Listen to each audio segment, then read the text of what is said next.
Welcome to cinema cinema. Hello wifey, உன் லைஃபுக்குள்ள வர இன்னும் வெறும் 200 கிலோமீட்டர் தான். இப்போ வந்துடும். உனக்கு என்ன கலர் பிடிக்கும்? எனக்கு கிளிப்பச்சை. அண்ணே, கிளிப்பச்சை கலர்ல ஒரு ஜூஸ். கிளிப்பச்சை கிறுக்கு பயிருக்கு கல்யாணம் இருக்கு. சரி, நம்ம ஜெயிக்கிறோம். இந்த வீடியோ 4 ஓட்டு இருக்கு, மறந்துடாது. அதான் வந்துட்டோம்ல, இனிமேல் இங்க தான் இருப்போம். நாளை காலையில அவ மகளுக்கு கல்யாணம். நீ இல்லைன்னா இங்க ஒரு வேலையும் நடக்காது. அப்படியே 2 கோட்டரை உள்ள போடுங்க, அப்படியே தண்ணியை வெளியே விடுங்க, ஓகேவா? டேய், உங்க அப்பனுக்கு அறிவே இல்லடா. கண்டவன வீட்டுக்குள்ள கூப்பிட்டு இந்த கிறுக்கனை போய் எந்த கிறுக்கனை வர சொன்னா? நல்லபடியா முடியும்னு நினைச்சேன். இது பெருசா நடக்க போகுது தம்பி. நல்ல மனுஷனா இல்ல பைத்தியக்காரன்? இல்லப்பா, நாங்க தான் பைத்தியம்.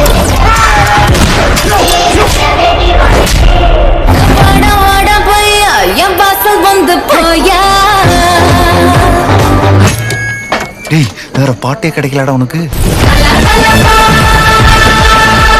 என்ன தாத்தா நான் சொல்றது? தலைவர் தம்பி என்ன சொல்றது சரியா தானே இருக்கு. நாம இன்னைக்கு இந்த வீடியோவில் பார்க்க போகிற படம் என்னன்னா தலைவர் தம்பி தலைமையில். இதில் வந்து ஜீவா, இளவரசு, தம்பி ராமையா மற்றும் பலர் நடிச்சிருக்காங்க. இறுதியில் ஒரு சின்ன கேரக்டரில் ஷபானா நடிச்சிருக்காங்க. வாங்க இந்த படத்தோட கதை என்னன்னு பார்க்கலாம். இதில் ஜீவா வந்து ஊர் பஞ்சாயத்து தலைவராக இருக்கிறாரு. அவர் வந்து சின்ன வயசாக இருந்தால் கூட ரொம்ப பொறுமைசாலியான ஆள், ரொம்ப டீசெண்டான ஆள். அந்த ஊர்க்காரங்க கொஞ்சம் ஏறுமாறா கோக்குமாக்கா இருந்தால் கூட அவங்களுக்கு ஏற்றாப்புலையே பேசி ஈசி எந்த பிரச்சனையாக இருந்தாலும் பொறுமையாக டீல் பண்ணணும் அப்படின்னு நினைக்கிற ஒரு டீசெண்டான ஆள் தான் வந்து ஜீவா அவர்கள். ஊரில் எந்த நல்லது கெட்டதாக இருந்தாலும் சரி, ஜீவா தலைமையில் முன்னிலையில் நின்று எல்லா நல்லது கெட்டதையும் பொறுப்பாக இருந்து நடத்தி வைப்பார். இப்போ இளவரசோட பொண்ணு சௌமியா அவங்களுக்கு வந்து கல்யாணம் ஃபிக்ஸ் ஆகிருக்கு, வெளியூர் மாப்பிள்ள கூட. இளவரசோட பக்கத்து வீட்டுக்கார யாருன்னா தம்பி ராமையா. 2 பேரும் வீடு ஒட்டி ஒட்டி தான் இருக்குது. ஆனால் 2 பேரும் பார்த்திங்கன்னா மிகப்பெரிய பகையாளிகளாக இருக்காங்க. தும்முனா கூட இருமுனா கூட, என்ன நீ என் வீட்டு ஜன்னல் வழியாக தும்முனா, என் வீட்டு பக்கத்தில் இருமுன அப்படின்னு கேட்குற அளவுக்கு ரொம்ப அடிக்காத குறை தான் 2 பேருக்கும். அந்த அளவுக்கு வந்து மிகப்பெரிய பகையாளிகளாக 2 பேரும் இருக்காங்க. அதுக்கு என்ன ரீசன் அப்படின்னாக்க, தம்பி ராமையாவுக்கு ஒரு பொண்ணு இருப்பாங்க. அந்த பொண்ணு வந்து இப்போ இல்லை, இறந்துட்டாங்க.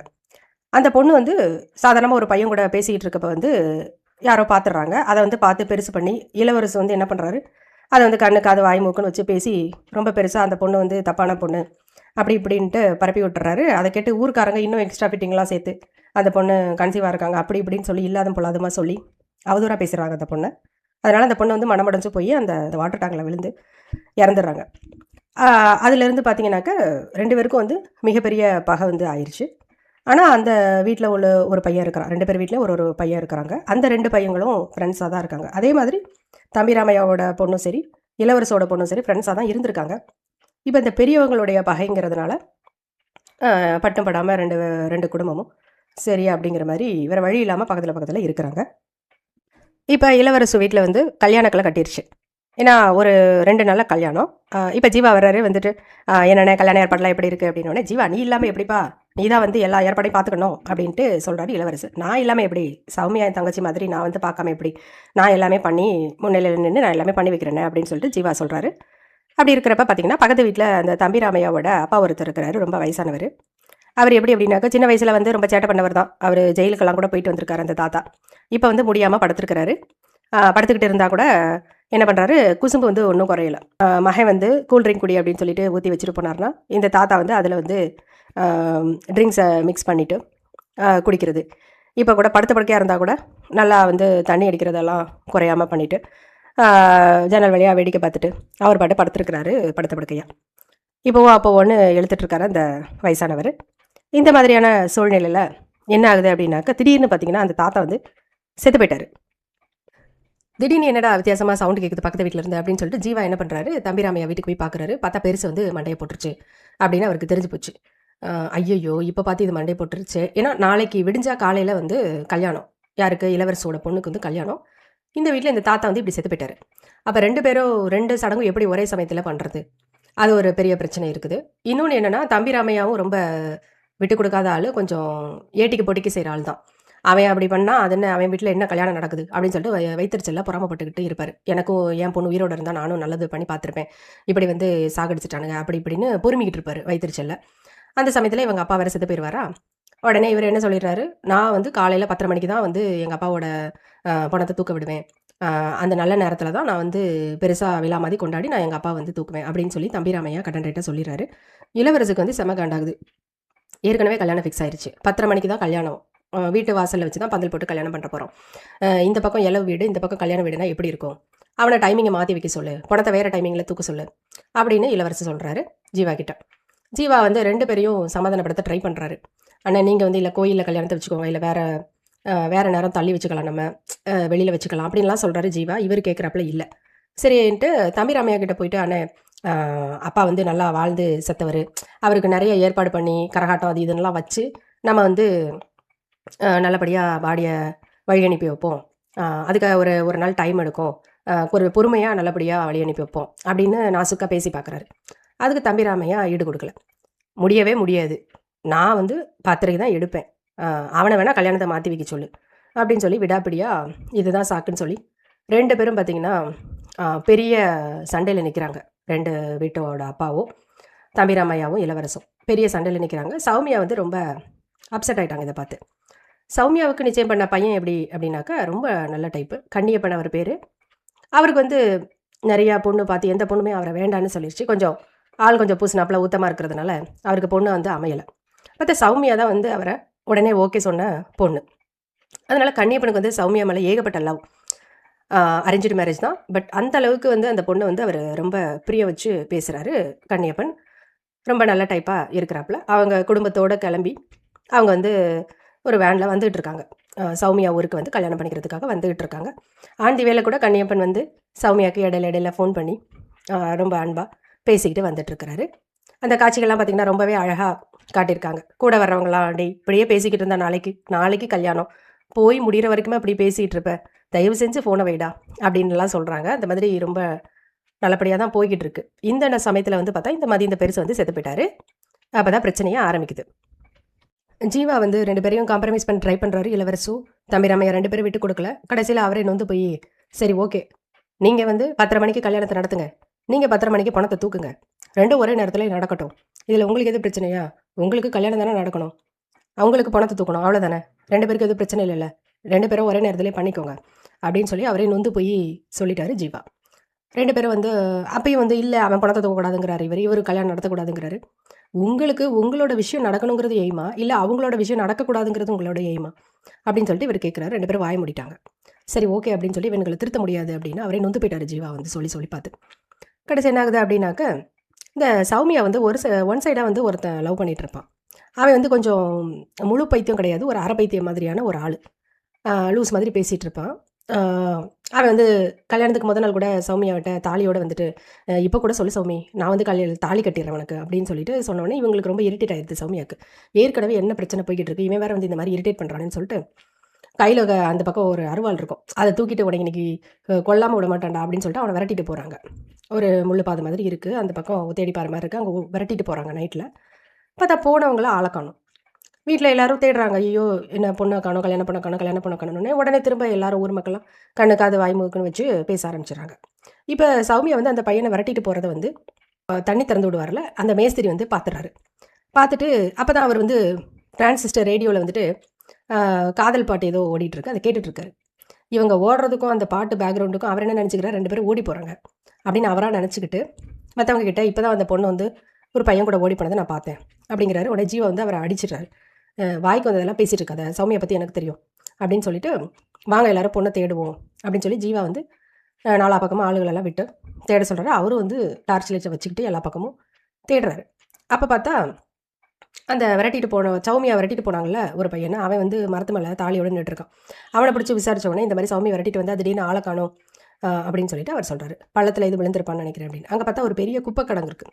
அங்கே இருட்டில் தவறி சௌமியா வந்து உள்ளே விழுந்துட்டாங்க. இதுக்கிடையில் இன்னொரு முக்கியமான கேரக்டர் யார் அப்படின்னு பார்த்தாக்க, அந்த ஜீவாவோட எதிர்க்கட்சியாக ஒரு ஆள் இருப்பார் அந்த ஊரில், தவிடுன்னு சொல்லிட்டு. அந்த ஆள் தான் வந்து இன்னொரு முக்கியமான கேரக்டர். அவர் எப்படி அப்படின்னாக்க, ஜீவா என்ன பண்ணுறாரோ அதெல்லாம் எப்படியெல்லாம் கெடுக்கலாம், ஜீவா பேரை எப்படி ஸ்பாயில் பண்ணலான்னு முடிஞ்ச அளவு அவர் ட்ரை பண்ணி அவர் நல்ல பேர் வாங்கிட்டு ஸ்கோர் பண்ண பார்ப்பார். ஆனால் அவரால் எதுவுமே பண்ண முடியாது. இருந்தாலும் வந்து அவர் தன்னால் என்ன அளவுக்கு கெட்டது பண்ண முடியுமோ அதெல்லாம் பண்ணி விட்றாள் தான் அந்த தவிடு. அவர் என்ன பண்ணுவார், கண்ணியப்பன் இருக்கார் இல்லையா, சௌமியாவோட கல்யாணம் பண்ணிக்க போகிறவர், அவர் வந்து அந்த ஊரில் தங்கியிருப்பார். அந்த ரூமுக்கு போயிட்டு ரூமை திறந்து, என்ன இங்கே சௌமியா வரலையா, இங்கே தான் வந்த மாதிரி சொன்னாங்க அப்படின்னு சொல்லி தேடி பார்த்துட்டு ஒரு கொளுத்தி போட்டு வந்துடுவார், பொண்ணை காணும் அப்படின்னு சொல்லிட்டு.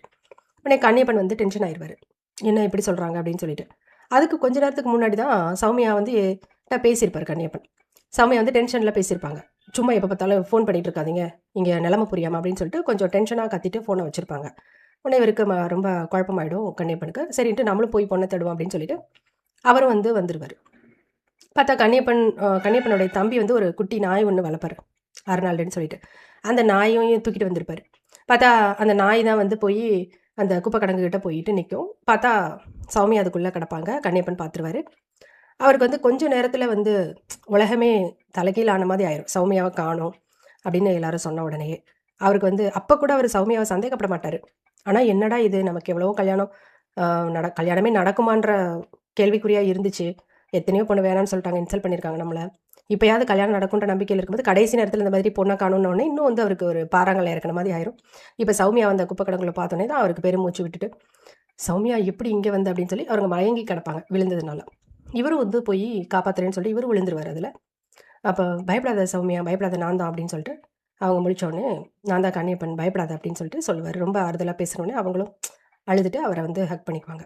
அப்புறம் ஜீவா வந்து பார்த்துட்டு இவங்க 2 பேரையும் கண்டுபிடிச்சிட்டு மேலே ஏணியை வச்சு ஏற்றிட்டு, வாங்கடா உங்களை தான் காணும் தேடிட்டு இருக்கோம், நீங்கள் என்ன இங்கே இருக்கீங்க, வாங்க விடிஞ்சா கல்யாணம் இங்கே இருக்கீங்க அப்படின்னு சொல்லிட்டு 2 பேரையும் ரெக்கவர் பண்ணிட்டு மேலே கூப்பிட்டு வருவாங்க. சௌமியாவை தேடி கூட்டு வரதுக்கு முன்னாடியே பார்த்தீங்கன்னா சௌமியாவோட அப்பா இளவரசர் இருக்கார் இல்லையா, அவர் பெரிய கலவரம் பண்ணிட்டு இருப்பார் பக்கத்தில். நீ தாண்டா என் போட்டோ கடத்தி வச்சிருப்பேன் அப்படின்னு சொல்லி தம்பி ராமையா கூட பயங்கர கலவரம் பண்ணிக்கிட்டு இருப்பார். கையில் அருவாள் அது இதுன்னு வச்சுக்கிட்டு சுற்றி அடித்து கடைசி பார்த்தீங்கன்னாக்க அந்த வீட்டில் வந்து ஒரு துப்பாக்கி ஒன்று இருக்கும். பார்த்தா என்ன ஆகும் அப்படின்னாக்க, இந்த கைகலப்பில் கடைசி ஜீவா வந்துட்டு சொல்லுவார் வந்து, என்ன சண்டை போட்டுட்ருக்கீங்க, இந்த மாதிரி சௌமியா கிடச்சிட்டா அதுக்காக தானே சண்டை போடுறீங்க, நிறுத்துங்க அப்படின்னு சொல்லுவார். காதலையே கேட்க மாட்டாங்க. தம்பி ராமையாவும் இளவரசும் மாறி மாறி சண்டை போட்டு பார்த்தீங்கன்னா அந்த கை துப்பாக்கியால் சுட்டு அந்த துப்பாக்கியில் உள்ள குண்டு வந்து அந்த கிழவன் மேலே போய் பட்டு பார்த்தா திரும்ப கிழவன் வந்து ஆன்னு சவுண்டு விட்டுட்டு திரும்ப படுத்துக்குவார். பார்த்தா எங்கள் செத்து போன எங்கள் அப்பனை திரும்பவும் சாகடிச்சிட்டேடா அப்படின்னு சொல்லிட்டு தம்பி ராமையா திரும்பவும் சண்டை போட்டு பெரிய கலைபுரமாகி. ஆனால் இந்த காட்சிகளெல்லாம் பார்த்தீங்கன்னாக்கா ரொம்பவே நகைச்சுவையாக ஒரு மாதிரி என்ன சொல்ல, ரசிக்கும்படியாக ஒரு மாதிரி அந்த மாதிரி தான் எடுத்துருக்குறாங்களே. ரொம்ப சீரியஸாலாம் எடுக்கலை அந்த காட்சிகளை, ரொம்பவே நையாண்டியாக அந்த மாதிரி தான் எடுத்துருக்குறாங்க. பார்த்தீங்கன்னா அந்த கிழவன் திரும்பவும் படத்துக்கு செத்து போய் அதுக்கப்புறம் வந்து என்ன ஆகுது அப்படின்னாக்க, அந்த செத்து போன கிழவன் இருக்கார் இல்லையா, அவர் ஏற்கனவே ஜெயிலில் கொஞ்சம் இருந்திருப்பார்ல. அப்போது தகாத சகவாசம் ஒரு குரூப் இருக்கும். அந்த குரூப் வந்துட்டு செத்து போனவரோட தம்பி தான் நான் அப்படின்னு சொல்லிட்டு வந்திருக்கோம். அதில் ஒரு வயசான கிழவன் இருப்பான். அவன் வந்து ஒரு சின்ன தீவிரவாதி மாதிரி, அவன் நாட்டு வெடிகுண்டு அதெல்லாம் வச்சுட்டு வந்திருப்பான் அந்த கிழவன். அவன் தோசை தானே அந்த செத்து போன கிழவன். அவனை திரும்பவும் இளவரசர் சுட்டுட்டார் இல்லையா, செத்து போனவனை திரும்பவும் நீ சாகடிச்சிட்டியேடா அப்படின்னு சொல்லிட்டு பயங்கர கோவத்தில் வந்து அவன் வந்து இளவரசர் கூட சண்டை போடுறான் அந்த கிழவன். இதை பார்த்துட்டு ஜீவா வந்து காண்டாயி, என்னையா நீ ஆட்டு கடிச்சிட்ருக்க அப்படின்னு சொல்லிட்டு அவர் கையில் துப்பாக்கி எடுத்துட்டு 2 பக்கமும் சண்டை வரதை விலக்கி விட்றாரு.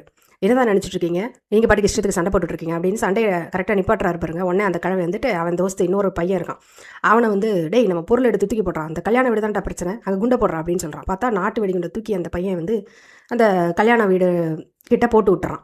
பார்த்தா அந்த குண்டு வெடித்து பெரிய கலபரமாகி ஊரெல்லாம் தலை திருக்கி அங்கிட்ட எல்லாரும் ஓடுறாங்க. அதை பார்த்துட்டு ஜீவா, யாரா இது, இவங்களை ஒப்பிடிங்க அப்படின்னு சொல்லிட்டு போவார். அதுக்குள்ளே பார்த்தீங்கன்னா அந்த வெடிகுண்டெல்லாம் எடுத்துக்கிட்டு எல்லாம் ஓடுங்க. கடைசி என்ன ஆகும் பார்த்தா, அந்த வெடிகுண்டை எடுத்துகிட்டு மேலே போய் அந்த வாட்டர் டேங்க் இருக்குல்ல அதில் ஏறுவாங்க தப்பிச்சு போகிறதுக்கு. ஜீவா விரட்டிக்கிட்டே போவார். பார்த்தா அந்த வெடிகுண்டை வந்து கை தவறி விட்டுருவாங்க. அது அப்படியே டமார்னு வெடிச்சிரும், பயங்கரமான சத்தத்தோடு வெடித்து இப்படி ஜீவா வந்து பயந்து போய் பின்வாங்கிடுவார் விரட்டாமல். என்ன ஆகும் அப்படின்னா பெரிய ஹைலைட்டு, அந்த வாட்டர் டேங்க் வந்து ரொம்ப பழசு, எப்படா இடிஞ்சு விழுவோன்னு தான் இருந்துட்டு இருந்துச்சு. இப்போ வெடிகுண்டை வேற போட்டுட்டாங்களா, கடன்ட்டு கிராக் விழுந்து ஐயையோ போச்சு கீழே சாய போகுது அப்படின்ட்டு ஜீவா வந்து தெரிச்சு ஓடி வருவார். எல்லாரும் ஒரே வாயை பழுந்து ஆணு பார்த்துட்ருக்கோம். அந்த வாட்டர் டேங்கை அப்படியே வெடித்து தண்ணியெல்லாம் கொட்டி கீழே கவுந்துரும். பார்த்தா அந்த செத்து போன அந்த கிழவனையும் சேர்த்து அடிச்சுக்கிட்டு போயிடும். அந்த தண்ணி அடிச்சுட்டு போய் ஒரு ஓரத்தில் ஒரு மூலையில் கிடப்பார் அந்த கிழவன். இவருக்காண்டி தான் வந்து இவ்வளோ சண்டையும் நடந்துட்டு இருந்துச்சு. ஆனால் வந்து தன்னோட அப்பா வந்து ஒரு ஓரத்தில் கிடக்குறானே அப்படின்னு கூட அந்த தம்பி ராமையா கண்டுக்க மாட்டார். சண்டை போடுறதான் குடி அப்படின்னு சொல்லிட்டு எல்லாம் கிடப்பாங்க. பார்த்தா எல்லாரையும் அடிச்சுட்டு போயிடும் தண்ணி. கடைசி ஆஞ்சு ஓஞ்சு போய் பார்த்தா எல்லோரும் சேர சகதியமாக மட்டமல்லாக்க படுத்து கிடப்பாங்க எல்லாரும். அதுக்கப்புறம் எந்திரிச்சு, டேய் இங்கே பாரு, உங்கள் அப்பாவுக்காக தானே சண்டை போட்ட எவ்வளோ பாரு, அந்த ஆள் என்கிட்ட ஒரு மூலையில் கிடந்துட்டுருக்காரு அப்படின்னோடனே அப்பா அப்படின்னு சொல்லிட்டு திரும்ப வந்து நடிக்க பார்ப்பாரு தம்பி ராமையா. உடனே ஓவராக கத்தாத சரியா, வாய் மூடு அப்படின்னு சொல்லிட்டு ஜீவா வந்து கொலை காண்டாயிருவார். அவ்வளோ பொறுமைசாலியாக இருந்தவரை அவரையே வந்து கொலை காண்டாக்கிடுவாங்க அந்த ஊருக்காரங்க வந்து. கடைசி ஜீவா எல்லாரையும் பார்த்து, நீங்கள் இது வரைக்கும் செஞ்ச கெட்டதுக்கும் செய்யாத நல்லதுக்கும் ரொம்ப நன்றி உங்கள் எல்லாருக்கும் அப்படின்னு சொல்லி பெரிய கும்பிடா போட்டுட்டு, அதுக்கப்புறம் வந்து சௌமியாவையும் கண்ணியப்பனையும், இனிமேல் இந்த ஊரில் இருந்துகிட்ருக்கீங்க, ஒழுங்கா உங்கள் ஊரை பார்த்து கிளம்புங்க, இங்கே எல்லாம் வந்து இருந்தீங்கன்னாவே நிம்மதியாக இருக்க முடியாது அப்படின்னு சொல்லி சௌமியாவுக்கு அட்வைஸ் பண்ணுறாரு. சௌமியாவும் பெரிய கும்பிடா போட்டுட்டு, நான் மாப்பிள்ளை கூட போயிட்டு நான் வாழ்கிறேன் அப்படின்னு சொல்லிட்டு கிளம்பிடுவாங்க. மாப்பிள்ளை வந்து சொல்வார், நான் போகிற வழியில் கூட ஏதாவது ஒரு கோயிலை வச்சு தாலி கட்டுறேன்னு சொல்லிட்டு சௌமியாவை கூட்டிகிட்டு போயிடுவாங்க. அவங்க வந்து நிம்மதியாக வந்து கிளம்பிடுவாங்க. ஜீவா வந்து அவரோட ஜீப் எடுத்துக்கிட்டு திரும்ப அவரோட வீட்டுக்கு வந்துட்டுருப்பாரு. பார்த்தா அன்றைக்கி வந்து ஜீவாவுக்கு ஆல்ரெடி பொண்ணு பார்த்துருப்பாங்க. அந்த பொண்ணு வீட்டுக்காரங்களும் அன்றைக்கி ஜீவா வீட்டுக்கு வரதா சொல்லியிருப்பாங்க. இவர் சேரு சகதியமாக போய் நிற்பார். அந்த பொண்ணு வீட்டுக்காரங்க பார்த்துட்டு, என்ன மாப்பிள்ளை இப்படி வந்திருக்கிறாரு அப்படின்னு சொல்லி பார்ப்பாங்க. இல்லைங்க, பக்கத்தில் ஒரு கல்யாணமும் சாவும் ஒரே இடத்துல, அதனால தான் கொஞ்சம் சேரு சகதி ஆயிடுச்சு, தப்பாக எடுத்துக்காதீங்க, நான் போய் ஒரு 10 நிமிஷம் டைம் கொடுத்தீங்கன்னா குளிச்சுட்டு ரெடி ஆகிட்டு வந்துடுறேன் அப்படிங்கிறாரு ஜீவா அசடி வழிஞ்சிட்டு. பார்த்தா அந்த பொண்ணு யார் அப்படின்னு பார்த்தாக்கா ஷபானா. அவங்க வந்து அப்படியே ஜீவாவை பார்த்து சிரிப்பாங்க. அவனே, இந்த போய் குளிச்சுட்டு வந்துடுறேங்க அப்படின்னு சொல்லிட்டு ஜீவா வந்து பவ்யமாக சொல்லிவிட்டு உள்ளே போவார். பார்த்தா குழாயை திறப்பார். குழாயில் வந்து ஒரே காற்று மட்டும் தான் வரும். ஏன்னா வாட்டர் டேங்கே இடிஞ்சு விழுந்து போச்சுல்ல. உடனே அவங்க அம்மா அங்கேருந்து சொல்லுவாங்க, ஜீவாவோட அம்மா குரல் கேட்கும், ஜீவா என்னடா இது தண்ணியே வரல குழாயில், என்ன ஊர் பஞ்சாயத்து தலைவரும் நீ போ அப்படின்னு சொல்லிட்டு அவங்க அம்மாவும் குறை சொல்லுவாங்க. அதை கேட்டுட்டு என்ன கொடுமைப்பா இது அப்படின்னு அவர் மனசுக்குள்ளே நினச்சிப்பார். எவ்வளோ தான் நல்லது பண்ணாலும் இந்த மாதிரி தான் இருக்கிறாங்க எல்லாரும் அப்படின்ட்டு அவர் மனசில் அப்படியே பார்த்துட்டு ஸ்மைல் பண்ணுவார் ஒரு மாதிரி. அப்போ வந்து இந்த பழைய படத்தோட டைலாக் ஒன்று போடுவாங்க வந்து, மேலை நாட்டில் இருக்கிறவங்க தொழிலாளிகள் அப்படி இருக்காங்க இப்படி இருக்காங்கன்னு சொல்லி இங்கே உள்ள ஒரு தோழர் சொன்னார், மேலை நாட்டில் பிறந்தவங்க அப்படி இருக்காங்க அப்படின்னா அவங்க அங்கே பிறந்திருக்காங்க, அவங்களோட தலையெழுத்து அப்படி, இங்கே நீ பிறந்திருக்க, இங்கே நீ இப்படி தான் வாழ்ந்தாங்கன்னு, இது உன்னோட தலைவிதி அப்படின்ட்டு ஒரு டைலாக் வரும். அந்த மாதிரி காட்டிட்டு அந்த படத்தை வந்து நல்லபடியாக முடிச்சு வைக்கிறாங்க. மொத்தத்தில் தலைவர் தம்பி தலைமையில் ஊருக்கு உபதேசம். என்ன ஃப்ரெண்ட்ஸ், வீடியோ உங்களுக்கு பிடிச்சிருந்ததா? நம்ம சேனலை சப்ஸ்கிரைப் பண்ண மறக்காதீங்க. மீண்டும் இன்னொரு வீடியோவில் சந்திக்கலாம். நன்றி, வணக்கம்.